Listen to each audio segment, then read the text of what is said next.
тулгуур зүйлгүйгээр тулгуур шинжлэх ухаангүйгээр Монголын боловсролын салбар хизээч урагшаа явахгүй. Та бүхэн тэр Финландд явж байгаа, тэр одоо юунд явж байгаа бүх зүйлүүдийг аваад хараад үзээрэй. Бүгдөө юу байна вэ гэхээр бүгдөө суур боловсролыг айгүй сайн тавьчихсан. Биднэрт бол тэр загварын хувьд одоо юу загварах гайгүй сайн байна вэ гэхээр тэр Эстон, Швед, Финлянд энэ бол их гайгүй сайн загвар байгаа юм. Тэгэхээр энэнийг сайн хараад үндэснийхээ зүгээр тэднийг авчиж хуулна гэсэн үг биш шүү дээ. Тэднийг бид нар авчираад үндэснийхээ хөрсөн дээр буулгаад үндэснийхээ эрдэмтдийг тэр чиглэлд нь байгаа. Одоо физикт нь байгаа хүмүүс нь физикийн одоо хуучин зөвлөлтийн системд яадаг байсан гэхдээ зэрэг Коломгоор, Ландау жишээлхэд юу гэх юм? Дунд сургуулийн бичиг одоо физикийн сурагчийг бичигт нь оролцдог байсан. Ландау ямар хүмүүстээ физикийн шинжилгээ ухаанд хамгийн одоо олон салбарт нь ажилласан хамгийн сүүлийн хүн гэж үзэгддэг хүн. Бүх салбарт хийсэн. Тэр хүн жишээлхэд хүүхдэд зориулаад сурах хүчиндээ сууж ялаа. Коломгоров гэдэг одоо жишээлхэд энэ математикийн салбарын том Коломгоров, Боголюбов энэ бүх эрдэмтэд нь тэр сурах хүчиндээ сууж исэн.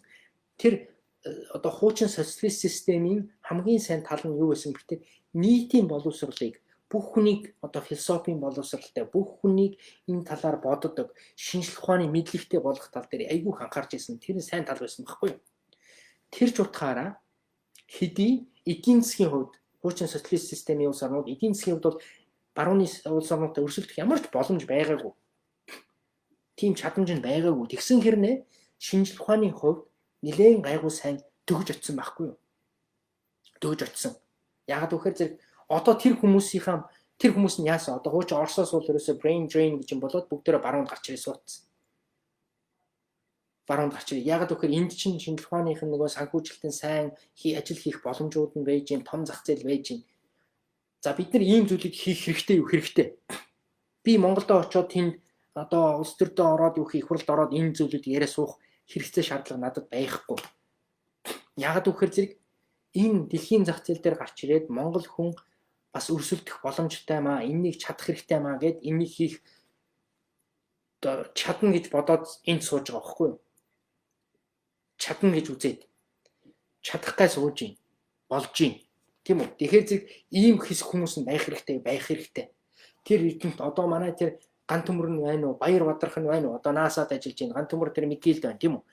Миний энэ найзууд тэндээ юмаа хийгээд ажиллаа хийгээд явах хэрэгтэй. Яг л тэр Монгол хүний оюуны чадамжаар бид нар хинээс нь ч бодохгүй. За тийм учраас энэ зүйлүүдийг хийхийн тулд тулгуур шинжлэх ухаан хэрэгтэй. Математик, геометр, айлгуур, тригонометр, интеграл дифференциал тоолол, тэр шугамн айлгуур, энэ компьютер сайенс, мэдээлэл зүй, тэр статистикгүйгээр одоо статистик гэдэг юм Монгол улсын боловсролын системд оруулж өгөхгүй бол статистик магадлалын мэдлэггүй баахан хүнтэй болчиход бид нар чинь одоо хэцүү вэ шүү дээ. Хэцүү байна. Үнэхээр хэцүү. Тэгэхээр энэ зүйлүүдийг бид нар хийх хэрэгцээ шаардлага байна. Бид нар үндэснийхээ хэмжээнд энэ зүйлүүдээ маш сайн хийдэг болох хэрэгтэй байна. Одоо тэр биологид нь, химид нь энэ мэдлэгийг эдийн засгт бид нар өрсөлдөхийн тулд чадварлаг сайн Монгол хүн л байж ээж зөв явна. Чадварлаг Монгол хүн боловсролтой болох юм бол эрүүл мэндээ зөв аваад явна, гэр бүлээ зөв аваад явна, өөрийгөө зөв аваад явна. Тэр иргэн гэдэг чинь боловсролтой тэгээд энэ бол зүгээр нэг юу гэх юм. Гадны нэг сургуульд очиж юу гэх юм. Харвардд нэг жилийн одоо тэр нэг удирдлагын мастер энэ хийх биш. Энд чинь боловсрол биш байхгүй юу? Боловсрол юунаас бүрддэг вэ гэхээр дунд сургуульд байдгийг. Дунд сургуулийн боловсрол сайн байх тусам дунд сургууль сайн байгаа хүүхэд ер нь гайгүй сайн амьдрал аваад явдаг. Дунд сургууль муухан байсан бол тэгэл юу гэх юм сайн мундаг болж болно. Гэхдээ алсаараа муухан байдаг. Та бүхэн хараад байгаа. Яг хуу энэ ороо босгоо үед чи юу гэх юм онц сурж исэн нөхдүүд нь ч юм уу эсвэл нэлээд сайн сурдаг байсан хүүхдүүд нь жоохон муухан явж явах тийм тохиолдол байсан. Гэхдээ хүн чи ерөөсө тархиныхаа хэмжээгээр байдаг байхгүй юу? Тархиныхаа хэмжээгээр байдаг учраас тэр явж байгаа зүйлүүд нь явдаг. Мэдээж хүн болгон онц сураад байх нь тэр бол юу биш. Бүх юм дээр онц байж гэж байхгүй. Гэхдээ бүхэл салбарт мэдлэгтэй, өргөн мэдлэгтэй, зарим салбарт бол маш гүнзгий мэдлэгтэй. Зүгээр юу гэх бүх өргөн мэдлэгтэй. Одоо манай Баабарга шиг. Одоо Баабаргаг би өөрт нь хүртэл мэддэг. Зүгээр энциклопед мэдлэгтэй амар өргөн одоо янз янзын баах юм мэддэг. Нэг нь ч гүнзгий биш. Гүнзгий биш учраас мань нөхөр дандаа алдаа гаргадаг. Үнэн бодит байдал нь энэ. Үнэн бодит байдал нь. Одоо жишээлхэд сая яаж ийн Баабарга. Тэнд юу хийж байна? Электорат гэж хөдөлгөөн байгуулаад тэр хүн намынханд туслах гэж байна. Одоо ингэх гэж байна.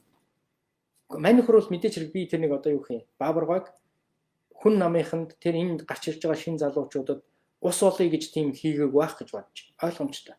Тус болох гээд хийсэн. Тус биш ус оллоо, тийм үү? Ус оллоо. Энэ бол бодит үнэн. Ийм бодиттой үнэн зүйлүүдэд бид нар ил тод ярьдаг байх хэрэгтэй байхгүй юу? Одоо юу хин? Ардын нам ингэж үнэмлэхгүй ялснараа Монголын нийгэм бүр их сайхан болчихгүй болохгүй. Яагаад гэвэл тэнцвэртэй, бүх юм тэнцвэртэй байжээж энэ ардын намд ч хэрэгтэй, энэ Монголын нийгэмд ч хэрэгтэй байхгүй юу? Ардчсан нам сайн байжээж энэ улс оронд бас хэрэгтэй байхгүй юу? Ардчсан нам муу байх тусам одоо энэ нийгэм журагшаа явахгүй. Харин одоо азар гайгүй сайн ардын намд гайгүй сайн гишүүд одоо залуучууд орж ирсэн байх шиг байна. Мэдээж хэрэг цаг хугацаа энийг харуулна. Одоо энэ хүмүүс маань жишээлхэд юу гэх юм? Тэр Наранбаяр докторын хэлж байгаа зүйлийг сонгуулийн сурталчилгаа биш ээ. Энэ зүгээр сонгуульд өрсөлдөх гэж өнгөч гэж хүлээж авч байгаа биш. Энэ салбарыг бас мэддэг. Юу гэх юм? Тэр шинэ Монголын захирал хийгээд тэр нэг одоо үнэтэй сургуулиудын лобби хийх гэж хүлээж авах хэрэггүй. Тэр тийм биш.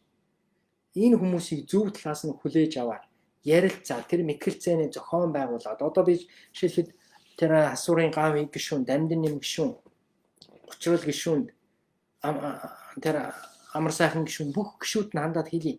Та бүхэн энэ залуучуудтайгаа мэдрэлцээнд ороод ярилцаад энэ хүмүүсээ ураад бид нар одоо монголчууд эв нэгдэлтэй хамтарч ажиллах хэрэгтэй байхгүй юу? Тэгэхээр энэ зүйлүүдийг хийгээч гэж та бүхнээс хүсэж байна.